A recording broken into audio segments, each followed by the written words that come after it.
akan dibacakan oleh Indah Rahmawati. Boleh suara Jafar, guys.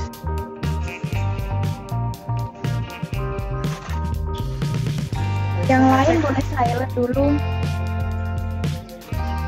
Assalamualaikum warahmatullahi wabarakatuh. Waalaikumsalam warahmatullahi wabarakatuh.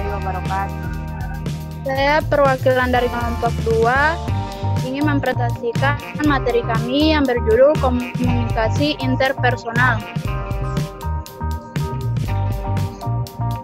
Indah, lanjut.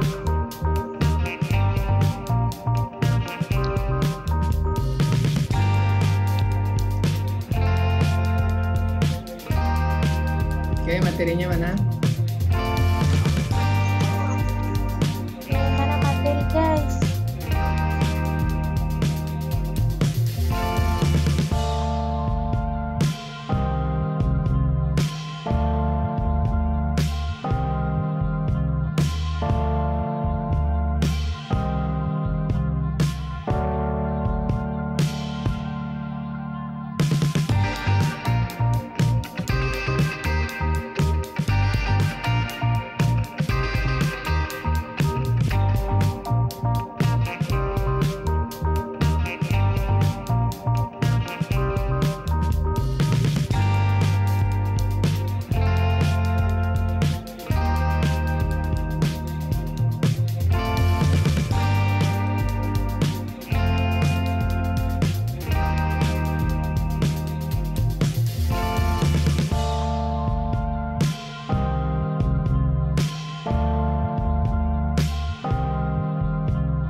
Komunikasi interpersonal adalah komunikasi yang terjadi antara dua orang atau lebih secara langsung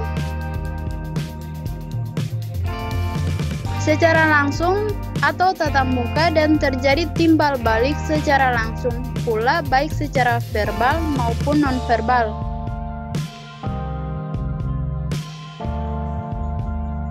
Ciri-ciri komunikasi interpersonal: yang pertama, keterbukaan; yang kedua, empati;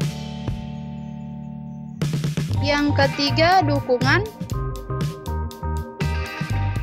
yang keempat, positif rasa atau rasa positif; yang kelima, kesetaraan atau kesamaan.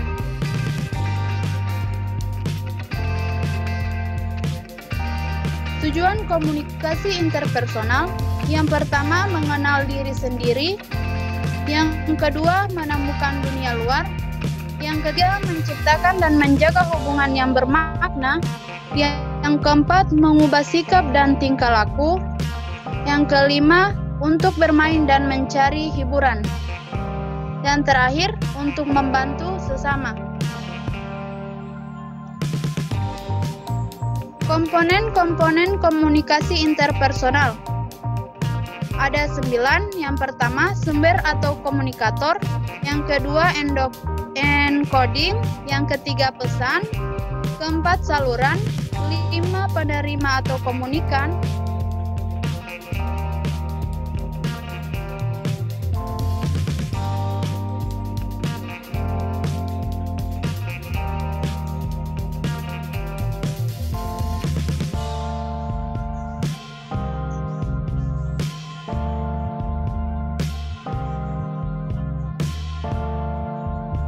yang keenam, decoding; yang ketujuh, respon; yang kedelapan, gangguan atau noise; yang kesembilan, konteks atau komunikasi.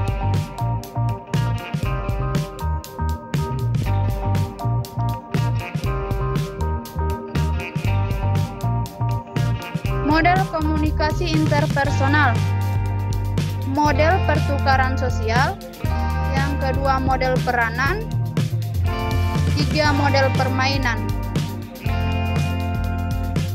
keempat, model interaksional.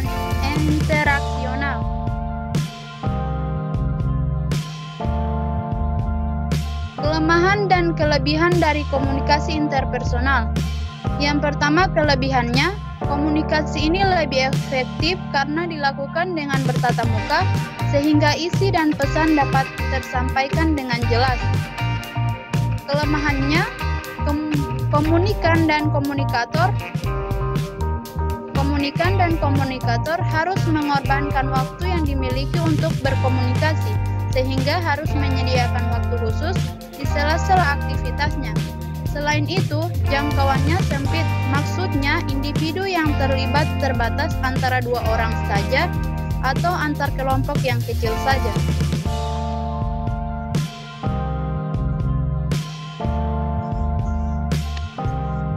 Baiklah, saya serahkan kepada moderator. Oke, sekian presentasi dari kami. Untuk sesi tanya jawab dibuka maksimal 2 pertanyaan. Dipersilakan. 4. Oh, Saldi mau bertanya. silakan untuk 3. Baik, Assalamualaikum warahmatullahi wabarakatuh. Assalamualaikum warahmatullahi wabarakatuh. Perkenalkan, nama saya Nur Arian Yahya. Saya ingin bertanya, kan di dalam organisasi perlu adanya interpersonal skill, tapi terkadang di organisasi ada yang hanya diam, tidak berpendapat dan lain-lain. Intinya itu dia cuma diam begitu. Pertanyaannya, apakah orang yang pamba diam ini punya interpersonal skill yang baik, dan bagaimana cara kalian supaya mengajak orang yang diam itu antusias dalam organisasi? Terima kasih. Ya. Satu pertanyaan lagi. Saldi saya. Siapa? Anggun. Oh ya, untuk Anggun dipersilakan. Ya, baik. terima kasih atas kesempatannya. Dari pemaparan materi yang saya dapat tanggap tadi, yaitu pada komponen-komponen komunikasi interpersonal itu terdiri dari 9 komponen, yaitu salah satunya ada encoding dan decoding. Nah, kalau dilihat dari segi penamaan mungkin hampir sama ya.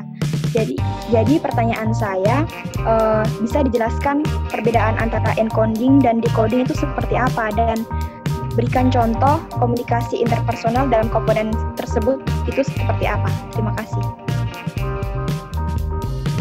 Ya, terima kasih untuk pertanyaan dari akun. Untuk sesi tanya jawab ditutup. Beri 5 untuk menjawab pertanyaan. Yang kelima, ambil sekali super. Buat dapat dengar itu aja. Untuk Bukannya 4, bukannya ada 4 pertanyaan. Saldi 4 dari 2 lagi. Maaf. Ralat. 2 pertanyaan lagi. Jelas. Ada yang ingin bertanya? Itu dia lah. 2 pertanyaan lagi. Oke, saya akan bertanya. Oke, Dela, dipersilakan. Pertanyaannya saya, cara berkomunikasi dengan efektif jika berhadapan atau bertemu dengan komunikan atau klien yang pasif. Oke.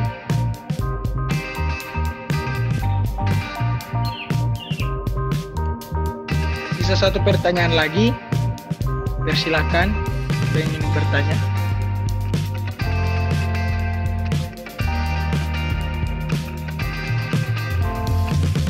Apakah masih ada yang ingin bertanya? Sisa 1. dijawab dulu, ada. Oh iya. Jawab dulu.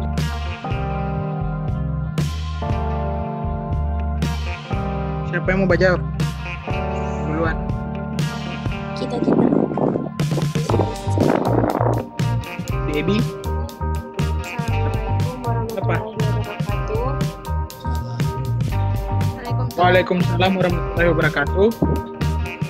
Saya Tisyuk Tafianai akan menjawab pertanyaan dari Dela, yaitu bagaimana cara berkomunikasi dengan efektif jika berhadapan atau bertemu dengan komunikan atau klien yang pasif. Jadi yang saya anggap yaitu yang pertama, memberikan waktu dan perhatian dalam percakapan penting. Komunikasi efektif membutuhkan waktu dan pesan yang disampaikan harus dalam kesempatan yang tepat. Hal ini sangat tergantung pada tingkat kepentingan komunikasi yang akan dilakukan. Dan yang kedua yaitu lakukan kontak mata dengan lawan bicara. Hal ini tidak akan jika akan ada banyak informasi dan emosi yang bisa disampaikan hanya dengan menatap mata seseorang. Menatap lawan bicara akan membuat Anda terlihat dihormati dan peduli untuk tetap terbuka dalam percakapan.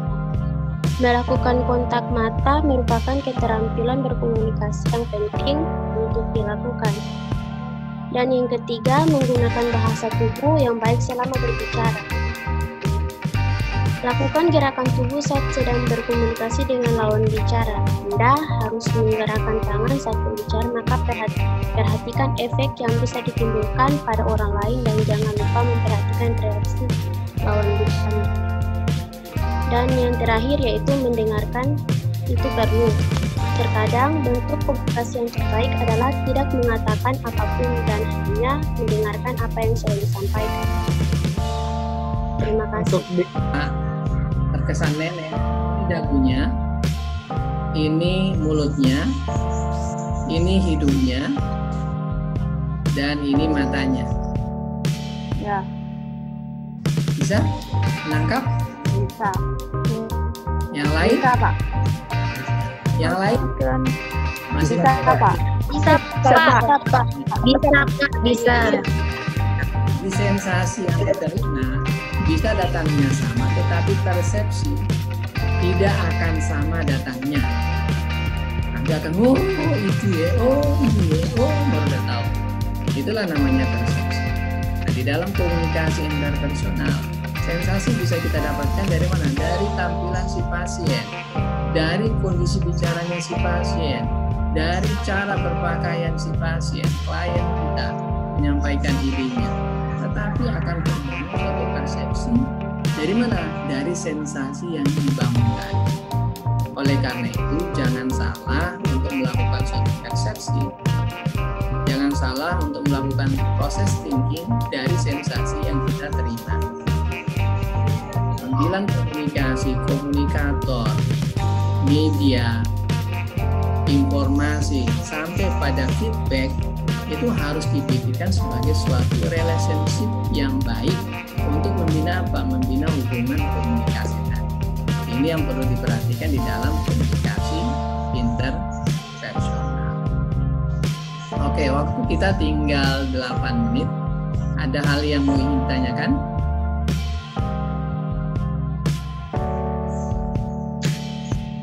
Oke, cukup jelas ya. Jelas. Nah, itu yang tadi yang saya jelaskan bahwa dalam model komunikasi interpersonal, sasaran utamanya adalah membentuk humanistic model. Bahwa untuk melahirkan suatu komunikasi interpersonal, lawan bicara kita itu bukanlah mesin, bukanlah tembok, tetapi manusia. Maka bagaimana kita ingin menempatkan lawan bicara kita, teman bicara kita, maka yang tadi sudah dijelaskan di awal adalah openness, empati, supportiveness, positiveness, dan equality.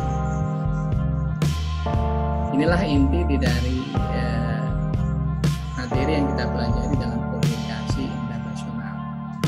Hal-hal yang lain bisa Anda kembangkan dalam mempelajari apa itu komunikasi interpersonal, apa itu komunikasi intrapersonal, dan bagaimana yang disebut dengan persepsi yang melahirkan suatu model komunikasi interpersonal. Banyak buku yang ada dalam Rahmat, salah satu buku Mulyana, dan berbagai buku yang membahas tentang komunikasi interpersonal ini. Sebelum saya akhiri, masih ada yang ingin tanyakan? Cukup jelas ya? Ya, Baik. Kita alurkan jelas,